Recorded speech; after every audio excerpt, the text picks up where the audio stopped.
is plant-based, roaming through savannah landscapes, seeking handshakes, recycling your fan base. Hello. My name is Deborah Oguama, and I am the president and the CEO of Creating Unity in the Community.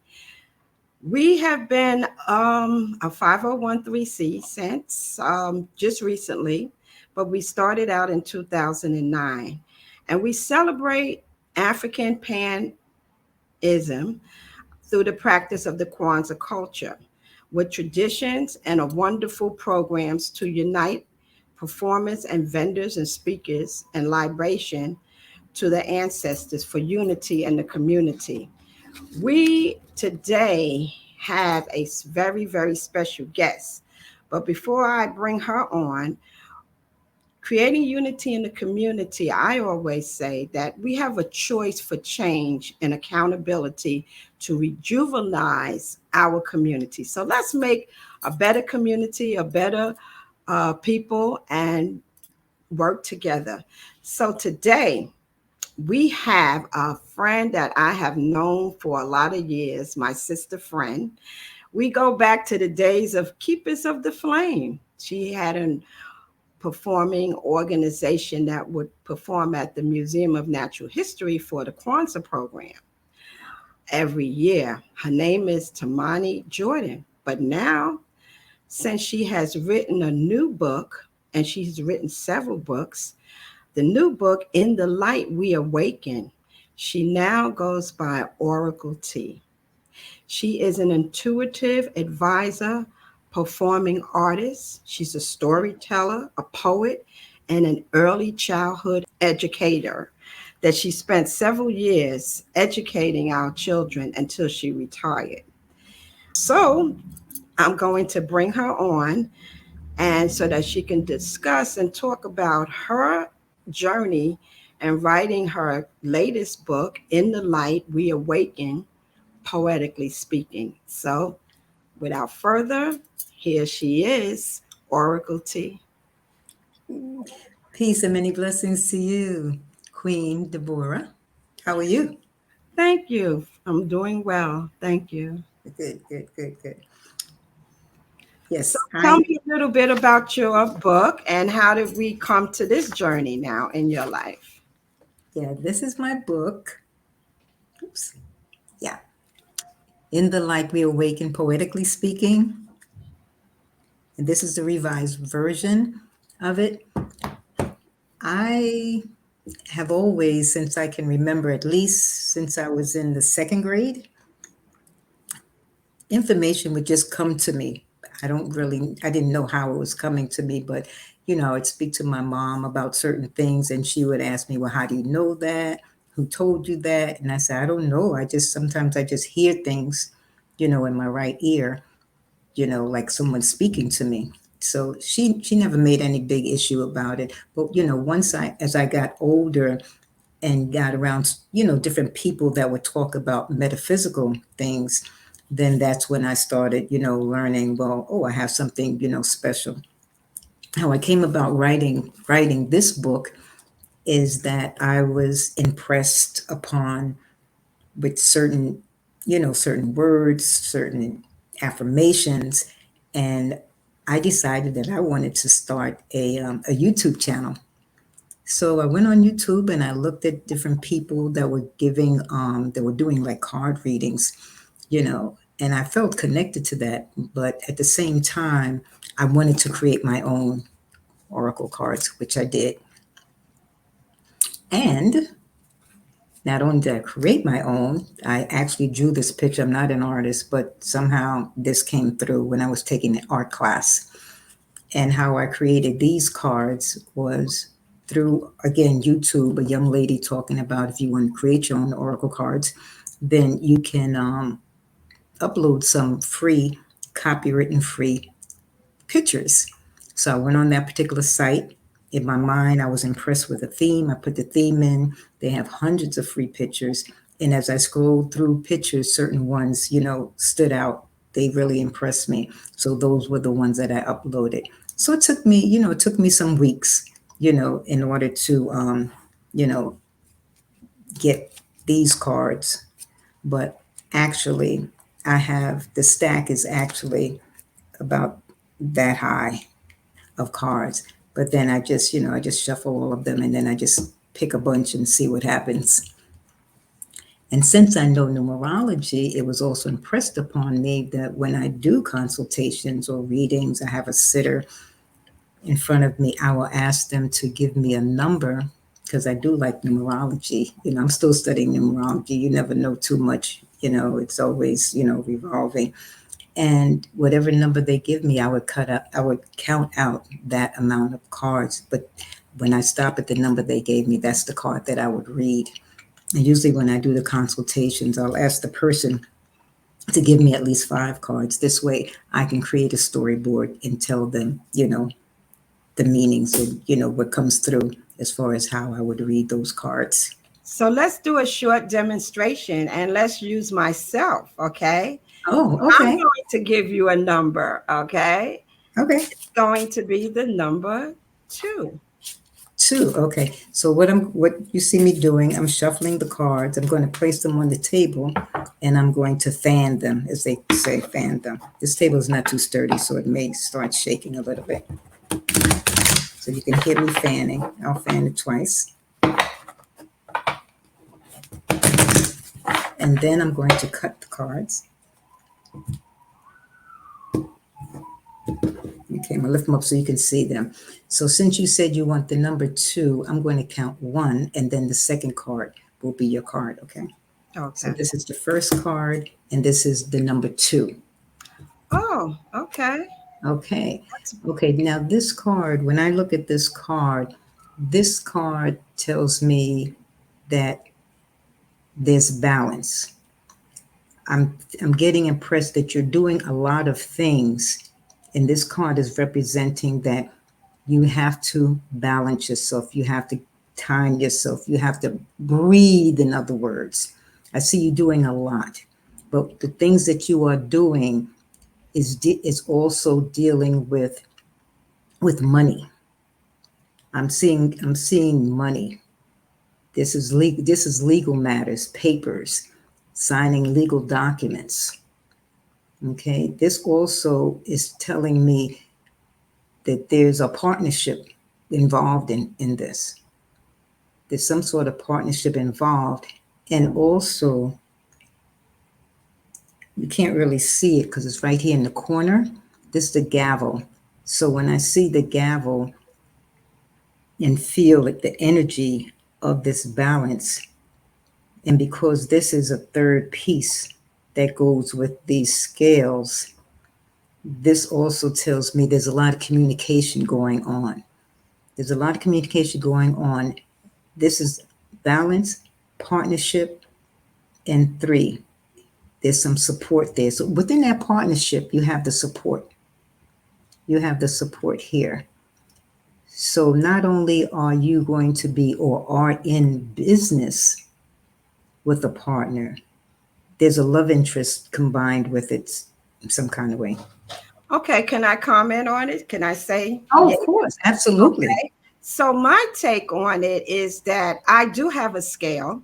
A couple of years ago, someone had told me I needed to get a scale because a lot of times when I'm juggling around a lot of different issues in my life, whether it's, housing or personal or legal matters or family matters, that I should use that scale in order to balance out my responsibility. So I Mhm. would put the pros and cons or put down the problems and the solutions on how I was going to balance it out. Because sometimes I guess I can be very overwhelmed, just like anyone else. So I was always told that I needed to get a scale, and I have a very small scale in order for me to balance out the issues that I was going through in my life. So you're right on point once again with that. Thank you. Okay. Well, you're quite welcome.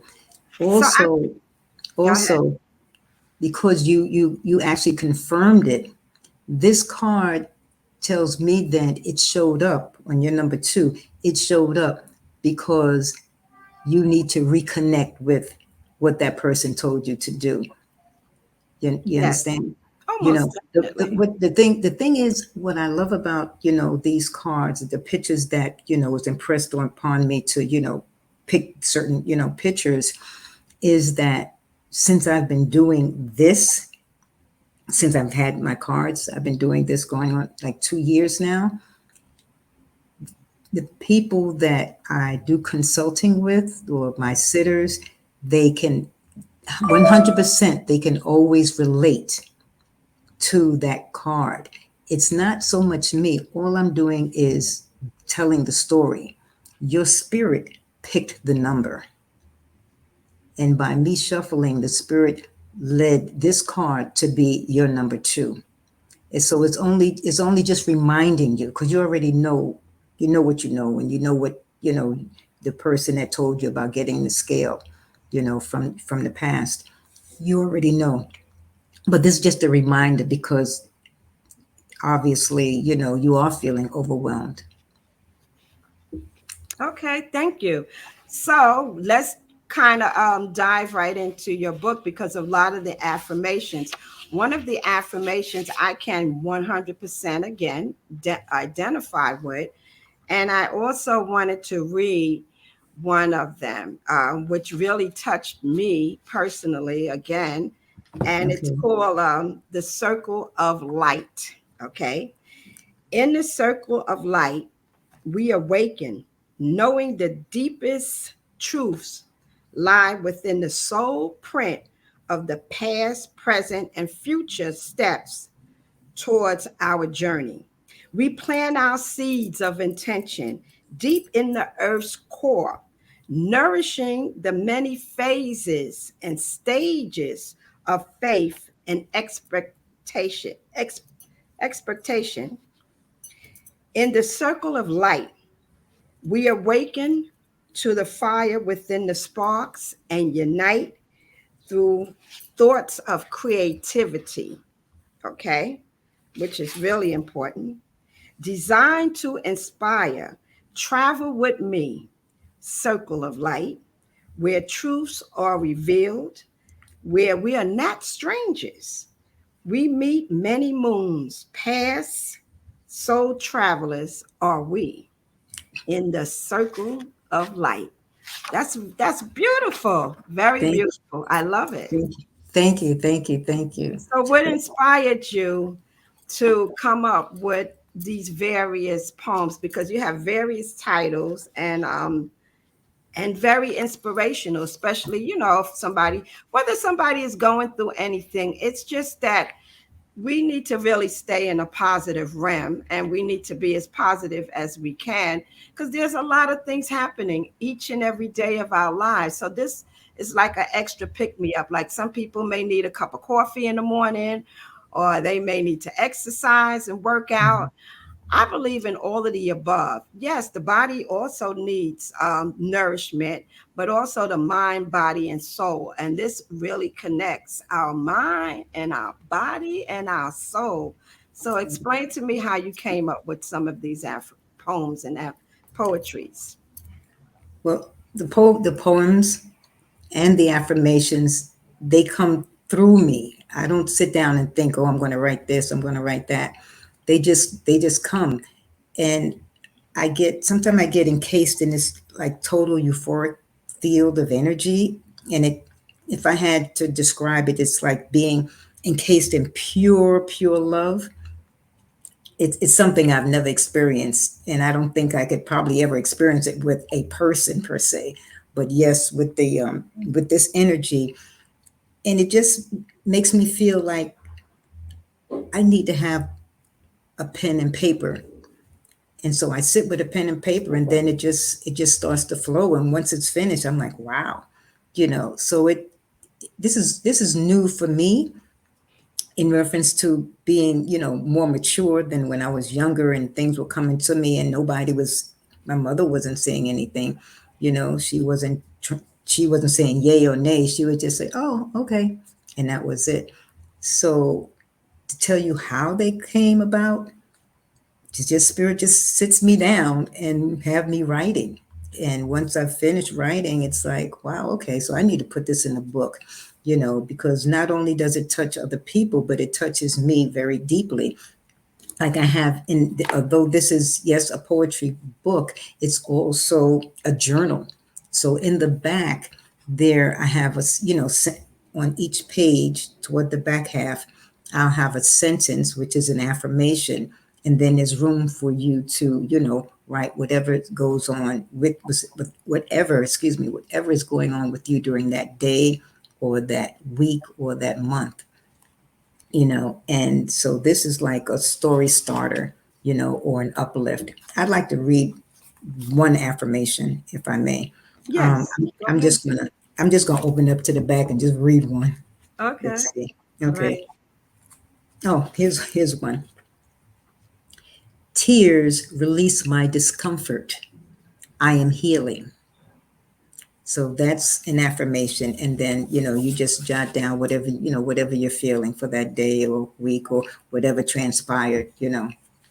I would like to read a poem.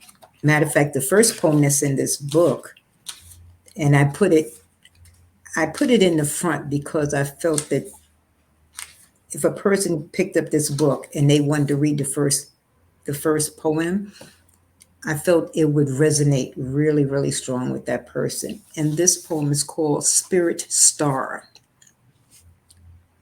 You are the cherished dream the universe had to share, the seed planted amongst the stars, a twinkle of light in space and time to grow. You are a creative being empowered with gifts, a vision of a brighter day, the spirit star that came forth. Who are you? The rhythmic sparkle of love is the essence of who you are. For that, give thanks. For that, give thanks. That's really, really beautiful. I Thank you. also wanted to hit on some other little notes dealing with, because okay, there's a lot of different type of cards or tarot cards out there. Mhm. There's a lot of other people that have written, affirmations and poetry, inspirations and stuff like that for prayer. What and do you follow any traditions, because or religions or cultural things that really influenced you to bring you to this particular time in your life right now? Well, first and foremost, I'm not religious. I don't have a religion. I don't follow a religion. When I was growing up, my mother put my brother and I in Catholic school, and we had to get baptized. So I'm baptized Catholic, but I don't follow the Catholic religion. And I've gone to several different types of churches, Baptist, Pentecostal, Jehovah Witness, just as a guest to, see. And none of them really resonated with me, but I was always a person that prayed. My mother, I mean, I don't know if she really cared whether we were religious or not, but she did instill in us to pray, because she always says prayer changes things. When you're feeling, however you're feeling, down and low, pray. I, I remember when I was like, really, I felt like I was at my lowest point. I was going through postpartum depression. I had just had my daughter several months earlier, and my mom and I, we lived in the same building, and I never forget. I was really battling some dark stuff in my head. So I remember, wrapping my daughter up and going to her apartment, knocking on her door, and I was in tears. I was crying.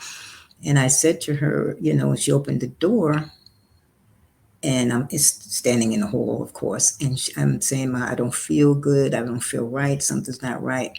And she just looked at me and she said, go back upstairs and pray, you know. Oops. Okay. Hmm. Okay, that's okay. So I went upstairs. Hmm.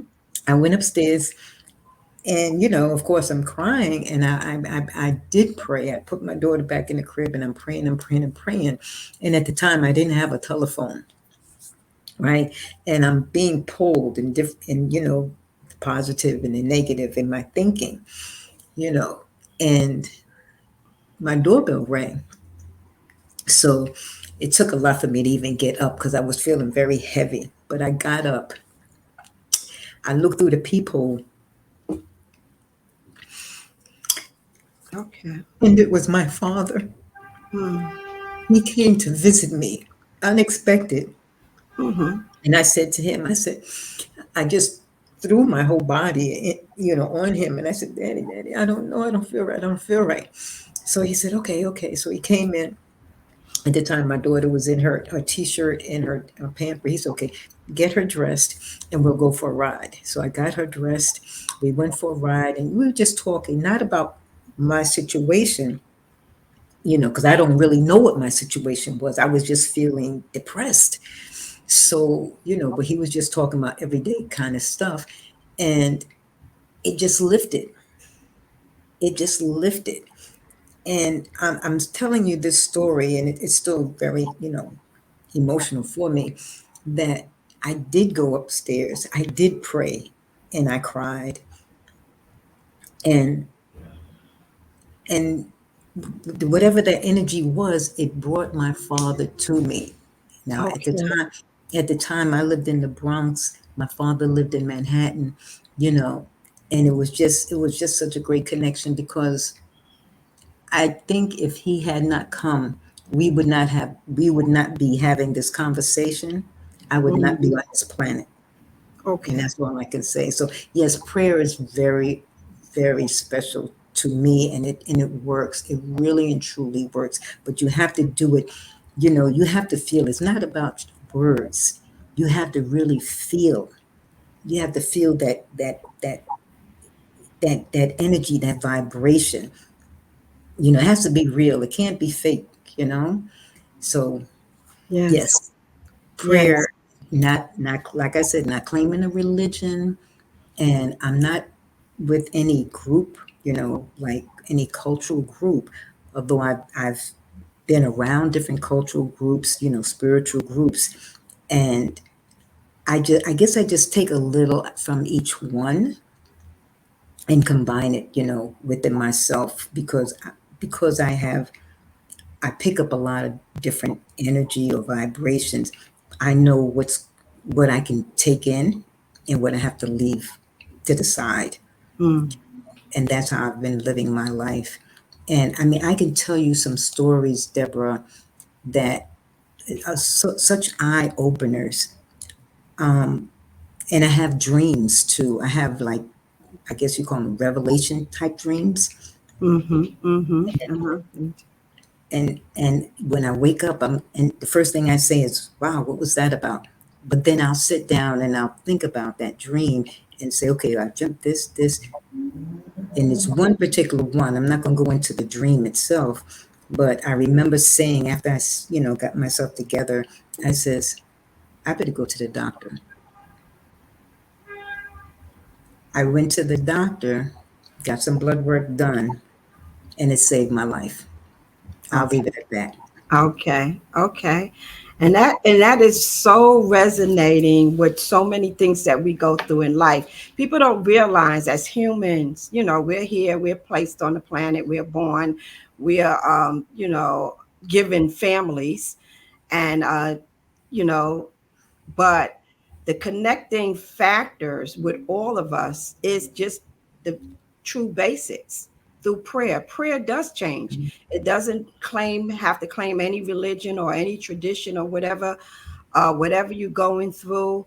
I mean, myself is included, just like anyone else. I've went through a lot of traumatic issues in my life, and I know whether I had to go in that bathroom and really get down and pray and just get it out to feel that relief, or sing a hymn behind it, or do other Mhm. rituals because I do rituals as well. Mhm. But again, when you're sincere and when your heart is pure, that is also a process in life that we have to go through. We're going to have to feel some pain. Yes. In order to feel the pleasure or some gratitude or some happiness, you have to really go down. You have to really go through something deep down in order to come up and to Yes. resolve that issue. There is no shortcut in resolving your issue. Okay, you go to a psychiatrist, they're going to tell you what plan you have to take or what process you may have to go through, taking tests or whatever. The same thing with prayer. You have to go through some things. You have to feel that gut level connection in order for you to really see that light. And a lot of times, certain situations, we don't want to go through it. But life has a funny way of bouncing us back. If we didn't learn that lesson, could be a blessing, but we're going to have to go back and revisit it once again. And thank God some of us have that opportunity or that chance to relive it and go through it again. Some of us don't get a second chance. We only get one chance and that's it. And your life can be ended right there. So I would like to thank you. And I would like to let people know where they can find you and what do you have planned for the future? With In the Light We Awaken, poetically speaking. Poetically speaking. Well, I'm looking forward to creating more poems, them coming through, and more affirmations. At the present, I do have a YouTube channel that I do general readings of the cards, whatever, comes through.